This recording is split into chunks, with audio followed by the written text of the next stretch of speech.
lack of oversight is worrying in a system that can be easy to fall into and very difficult to get out of. Remember, it took Rudy and Rennie nearly 2 years to get out from under April Parks, and it was not easy. Although, luckily for them, Rudy was pretty determined.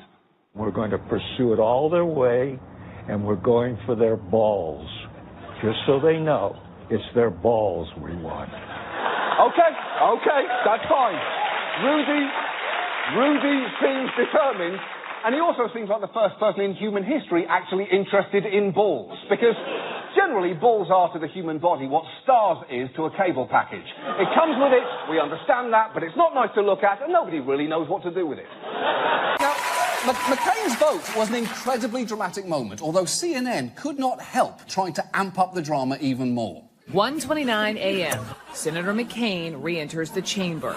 Senate Majority Leader Mitch McConnell stands at the front of the room like he had most of the night. McCain waves his hand to get the attention of the Senate clerk, pauses for just a moment, and gives a dramatic thumbs down. Senator Elizabeth Warren leans in to get a better look and breaks into applause. Senator Dianne Feinstein, a single assertive clap. Meanwhile, Senator Roy Blunt shakes his fist at the heavens, wondering how an omniscient God could be so cruel, while Senator Claire McCaskill does something that looks like the Macarena, and the ghost of Strom Thurmond carves a racial epithet into a wooden desk using the blunted edge of a mechanical pencil.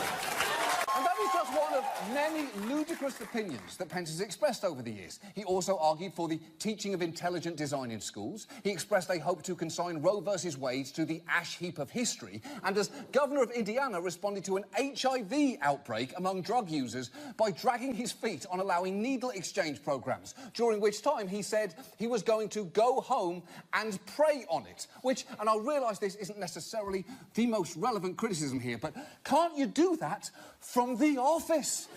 The point is, it is dangerous to make predictions about where tech is going. So that said, tonight we're going to talk about cryptocurrencies. Everything you don't understand about money combined with everything you don't understand about computers. The main currency you've probably heard about is Bitcoin. It's been all over the news because last year its value exploded from around $1,000 at the beginning of the year to $9,000 by November to nearly $20,000 by December. Bitcoin became such a hot topic that paparazzi started asking celebrities about it.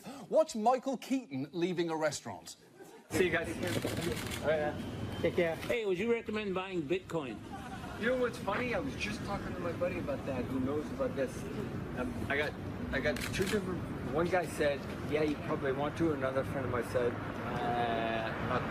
not like it's a bad thing. They just don't know where it's going to go. With all of the discussion this week of boycotting NRA TV, we thought it might be worth answering the question, what the fuck is that?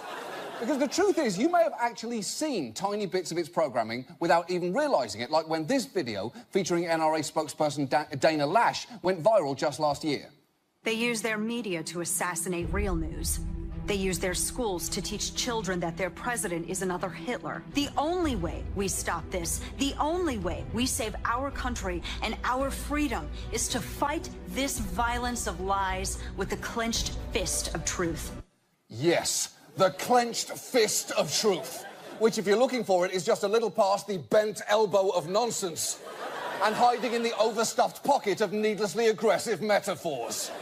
People can address an addiction to drugs or alcohol, something that, until relatively recently, was seen as a moral failing that could be overcome with sheer willpower, perhaps best epitomised by this amazing PSA from the 80s starring singer Belinda Carlisle. I used to do drugs.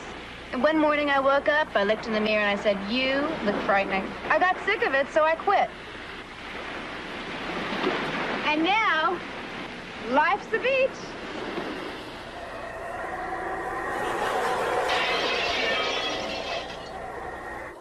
Rad. Now, incidentally, Belinda Carlisle has since admitted that after that PSA was shot, she used cocaine for another 20 years to a point where, and I'm quoting her directly here, I'm surprised I still have a nose. Thankfully, there is now a broad... If you wanted him to confess to murder, all a lawyer would have to say is, Your Honour, the killer could not possibly have been Donald Trump. It must have been someone much stronger and smarter, with a much hotter daughter. And before they finished that sentence, Trump would be yelling, I did it, it was me, lock me up, lock me up, lock me up. Now, Sessions eventually recused himself from investigating anything to do with Russia and the Trump campaign, but that might not be enough. There are now multiple calls for his resignation, the most forceful of which was a damning tweet that read, "That's not good enough, you need to resign," posted by the band Smash Mouth. And you know what they say? As goes Smash Mouth, so goes about 8,000 people tops. But all this mystery and secrecy has a real cost. Insurers are deciding whether to be part of the Obamacare exchanges next year, and the current situation is making things difficult. Just listen to a representative from the National Association of Insurance Commissioners. It comes down to the biggest problem we have right now is uncertainty. Insurance, I think everybody at this table will agree, insurance hates uncertainty. Yeah, of course insurance companies don't like uncertainty. They like consistency and predictability. This is an industry where a duck has been a company spokesperson for 18 fucking years. And look, let's all admit, it is also better to have a dinner alone with Trump than have Jared Kushner there too. Just staring at you silently with his creepy dead eyes.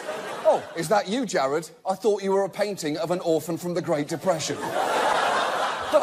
But the truth is, the most tantalising moments may turn out to be the things that Comey didn't or wasn't able to say, like in this exchange. Do you believe Donald Trump colluded with Russia? It's a question I don't think I should answer in an open setting. Yeah, I can't answer that question here, although I have been screaming the word yes into this paper bag for the last 4 weeks, which I can submit as evidence to the committee if required. I will, however, need to be provided with a new screen bag. But the journalist who wrote that story stood by it, stating that Trump said this in front of 8 or 9 people, which is actually a pretty brilliant way to get Trump to confirm it.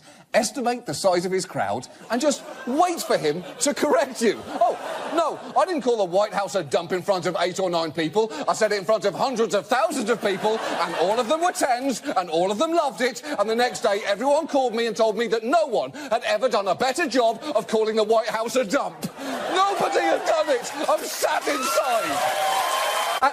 And look, it is good that the government is getting funded, and there was hurricane relief attached to this bill, but nobody seems exactly sure why Trump made this decision. One senior Republican aide told Politico it was mystifying, adding, "Maybe it's about the wall, I don't know, none of it makes any sense." Which really should have been the slogan of Trump's presidential campaign. Maybe it's about the war, I don't know, none of it makes any sense. And look, it wasn't just South Africa experiencing turmoil. Look at Australia. 70% uninhabitable because of deserts and 30% uninhabitable because of Australians. Now, we have talked about their Deputy Prime Minister Barnaby Joyce before. You may remember he threatened to euthanise Johnny Depp's illegally imported dogs, Pistol and Boo. Well, Joyce is a social conservative who opposed same-sex marriage in their referendum last year because he believes in traditional family values. And you can probably see where this is going. Barnaby Joyce facing the public over a private matter. The Deputy Prime Minister pleading for privacy after News Corp published photographs of his former media advisor, now heavily pregnant with his child. Now, you might think that that is hypocritical, but in reality, Joyce has such incredible family values that he can't restrict them to just one family. Here is a word-for-word reading of a speech where he talked about the Iran nuclear deal. You look at the nuclear deal, the thing that really bothers me, it would have been so easy and it's not as important as these lives are. Nuclear is so powerful. My uncle explained that to me many, many years ago, the power, and that was 35 years ago. He would explain the power of what's going to happen, and he was right. Who would have thought? But when you look at what's going on with the 4 prisoners, now it used to be 3, now it's 4, but when it was 3, and even now, I would have said, it's all in the messenger. Fellas, and it is fellas, because, you know, they haven't figured that the women are smarter right now than the men, so you know, it's going to take them about another 150 years, but the Persians are great negotiators, the Iranians are great negotiators, so, and they just killed us. Holy shit! That is not a functional use of language. That is a drunk driver crashing a pickup truck full of alphabet soup. Let's ask the question that Trump asks himself every moment of every day. How does Donald Trump fit into this? Well, to hear him tell it, he doesn't. The president revealed his thoughts in 2 tweets. Quote, sorry, but this is years ago, before Paul Manafort was part of the Trump campaign. But why aren't crooked Hillary and the Dems the focus? Adding, also, there is no collusion, writing that last but in all capital letters. Wow, all capital letters. I haven't seen such a forceful denial since every men's clothing store in 2 major American cities denied supplying Manafort with a closet full of boxy, off-the-rack jackets from the Dad's Open Casket funeral collection. But more importantly, he also decided to eliminate $7 billion in subsidy payments to insurance companies, subsidies which help offset healthcare expenses for around 7 million Americans and reduce premiums for many more. And the results of that could be severe. The nonpartisan Congressional Budget Office has estimated ending these subsidies will push up premiums by about 20% in 2018 and actually add $200 billion to the deficit over 10 years. Yes, Trump's plan is going to make insurance more expensive and lose the federal government more money. It's a strategy that you can read about in his book, The Art of Being Bad at Stuff, parentheses, including book titling, no end parentheses. But this is gratuitous in so many ways. The guidelines had already been suspended last summer, and there's a Supreme Court case that may settle many of these issues, on top of which all the guidelines recommended was that students be called by their preferred name and pronoun, be allowed to use the restrooms and locker rooms consistent with their gender identity, and, regardless of gender, be able to wear a tux to prom or a dress in yearbook photos, which is a good rule. If the government wants to address an actual problem with yearbooks, maybe ban quotes by Dave Matthews. Oh, really, Dylan? You've got so much to say? Evidence is stacking up to the contrary. And Cohen's pitch to potential clients was pretty brazen. A Republican strategist says his sales pitch went something like this, quote, I don't know who's been representing you, but you should fire them all. I'm the guy you should hire. I'm closest to the president. I'm his personal lawyer. And that is a little bit weird, because lawyers don't generally pitch themselves by offering up info on their other clients. It's like a doctor saying, if you hire me, I'll tell you about all of Larry King's birthmarks. Well, first, you're not supposed to be sharing that information. And second, ew! Ew! Now, this special election has gotten a lot of buzz because the Republican candidate and frontrunner is former Alabama Supreme Court Chief Justice Roy Moore, and he is a lot. He's called American Indians reds and Asian Americans yellows. He's called Islam a false religion. He's said homosexual activity should be illegal. He reportedly said in February that the 9/11 attacks might have been punishment for America's turning away from God. And on Monday, he caused a stir by waving a gun. I believe in the Second Amendment. During a campaign rally. Oh, that's not all. He also personally kicked a panda in the balls, and he once called Tom Hanks the N-word. But all this served to distract from the really important business going down in Washington this week concerning the Senate's new Obamacare replacement bill, the Better Care Reconciliation Act. It was released on Thursday ahead of a likely vote next week, and it was quickly denounced by many Democrats. Barack Obama took to Facebook to say it would raise costs, reduce coverage, roll back protections, and ruin Medicaid as we know it. And you know what? Obviously, Obama objects to repealing the ACA. His parents literally named him after Obamacare. Of course he would say that. So put that aside. With the pace of chaos raining down upon us, it is important to find something to center yourself. Now, personally, I've been using this framed photograph of Eddie, the dog from the TV show Frasier. I look at this whenever I want to feel better, and I'll tell you why. Because Eddie is the perfect example of something that has absolutely no idea what's going on in the world right now. He's a dog, he's fictional, and he's almost certainly dead. And at various times these past few weeks, I have been genuinely jealous of all three of those things. So it seems, with the parade of potentially fake weapons, the failed missile test, and the armada that's definitely in an ocean steaming somewhere, it has been a week of confusing messages back and forth. But on Wednesday, we got perhaps the most surprising message of all. The New York Times reports on unusual activity at North Korea's nuclear test site. Images taken Sunday showed a volleyball game being played. It was one of 3 games. Analysts say the games were probably intended to send a message, but that message is unclear. Yeah, it probably is, because volleyball on a nuclear test site is a pretty hard message to get your head around. It's like getting a text that said, hey, you up, eggplant emoji, because I just ate an entire box of graham crackers, gun emoji. I don't know what that means, but I'm pretty sure it can't be good. For now, let's move on to Turkey, a country that shares its name with a bird, and not just any bird, the hottest bird. Looking good, my friend. Looking good. But there are some serious questions that need to be answered regarding these airstrikes, which were in retaliation against Syrian dictator Bashar al-Assad's apparent use of chemical weapons to target his own people, which is undeniably horrific. But as many have noted, when Assad did the same thing 4 years ago, Trump's response was significantly different. The attack also a startling about-face for President Trump, who has repeatedly argued against military intervention in Syria. Why do we can't let ISIS and Syria fight and let Russia, they're in Syria already, let them fight ISIS? Tweeting repeatedly after the last major chemical attack in Syria 4 years ago that the United States should stay out of the conflict. Is there anything Trump is doing now where he didn't at one point tweet about doing the opposite? I honestly would not be surprised if in 2011 he tweeted, only a stupid idiot would live in a big white house and sign bills into law.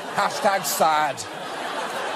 Now, and if you're thinking, well, hold on, perhaps the president brought up the cake because he wanted to be extra precise about every single detail. Well, let's rejoin that interview just 1 minute later.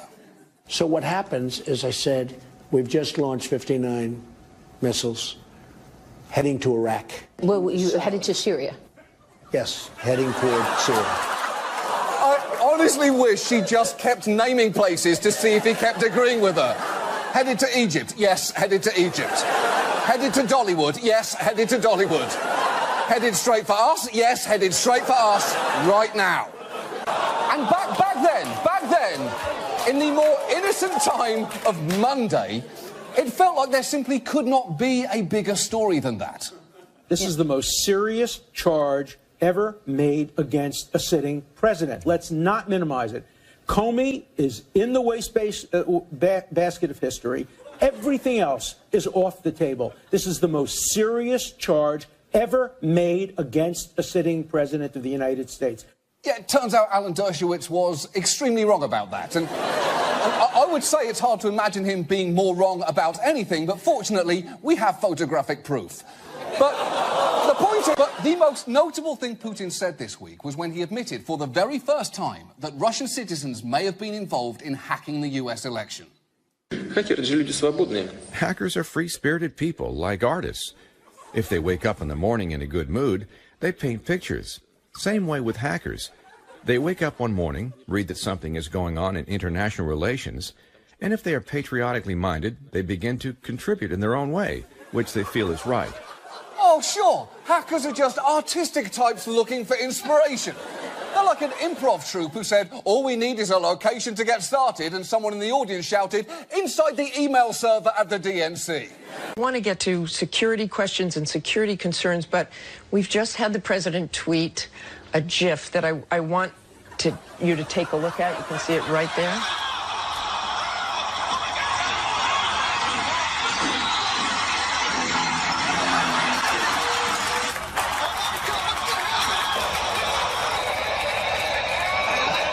Obviously, President Trump has taken some video and put a CNN Mike logo on who he's beating up.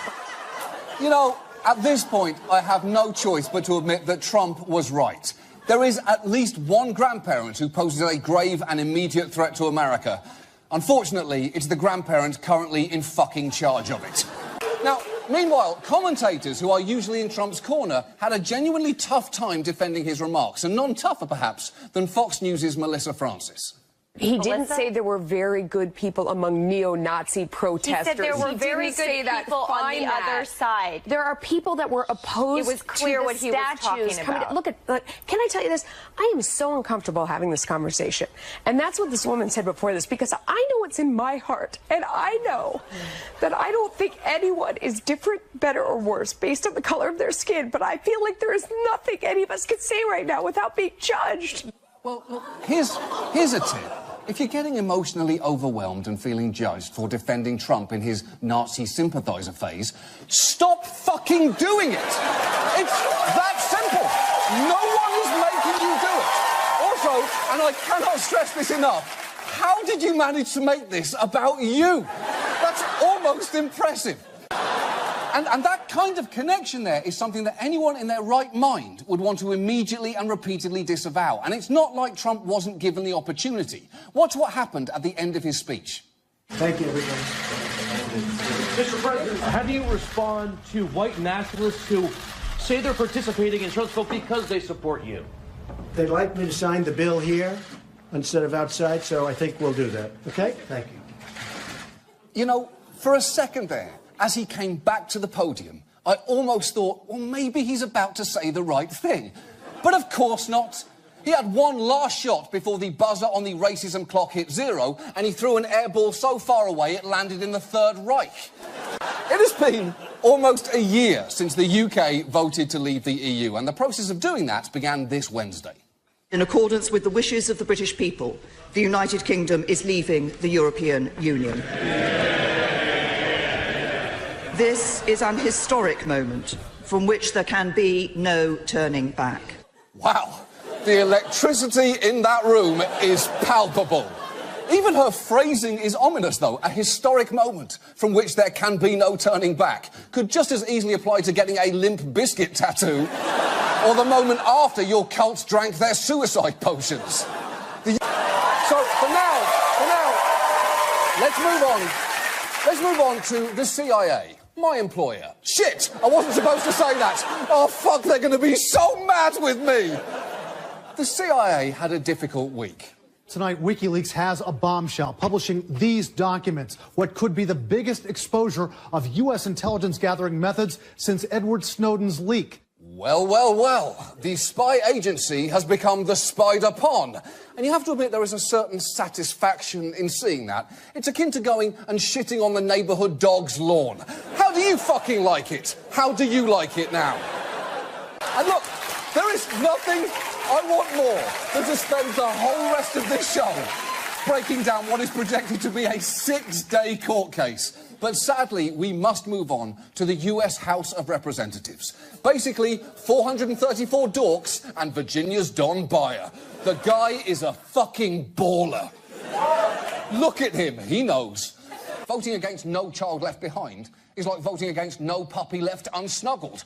What monster would do that? His name is Patches, and he needs love.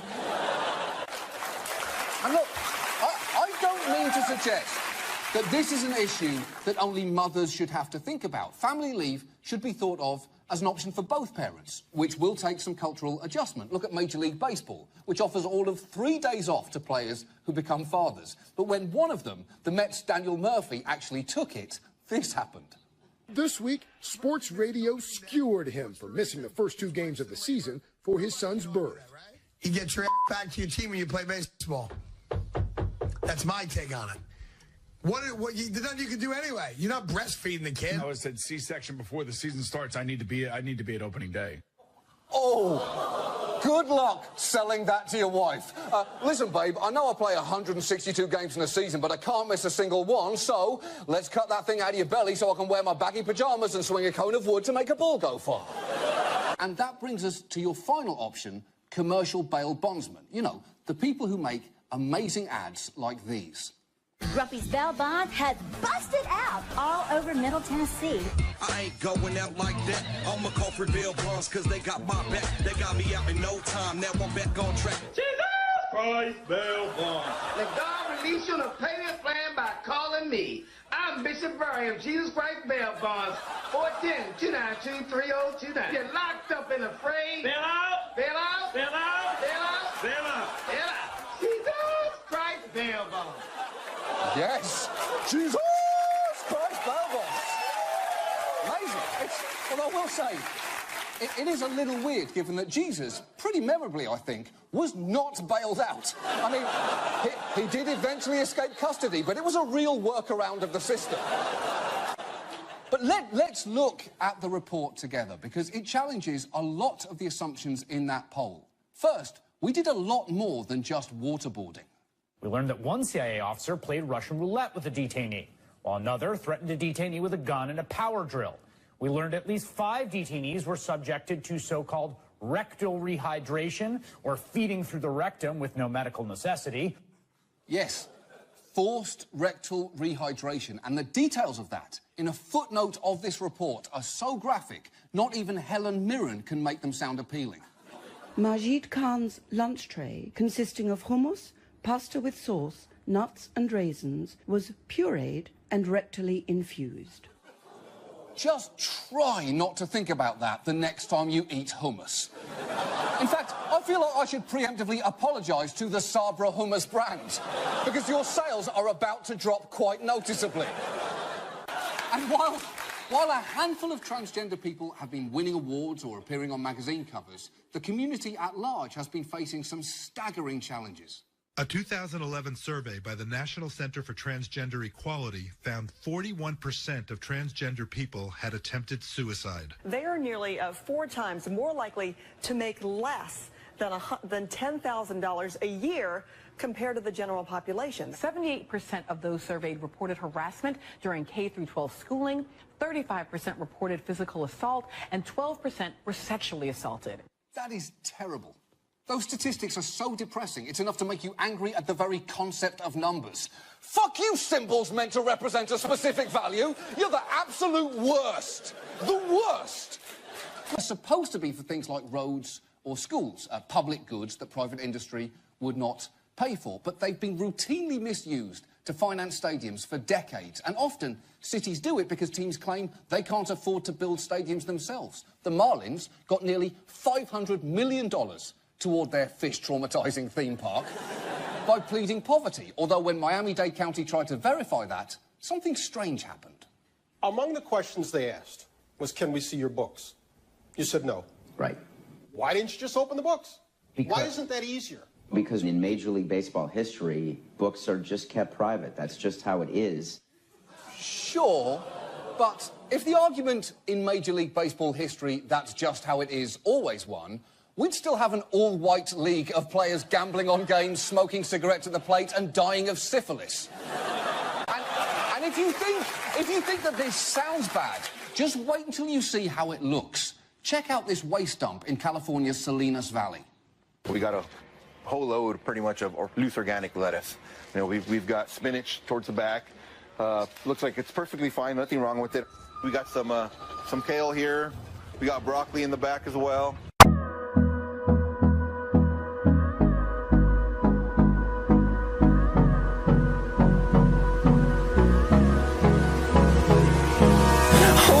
Close till I get up. Time is barely on our side. I don't wanna waste what's left. The storms we chase are leading us, and love is all we'll ever trust. Yeah, no, I don't wanna waste what's left. And on we'll go, through the wastelands, through the highways, till my shadow turns to sun rays. And on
horizon, turn us to thousands, and we'll grow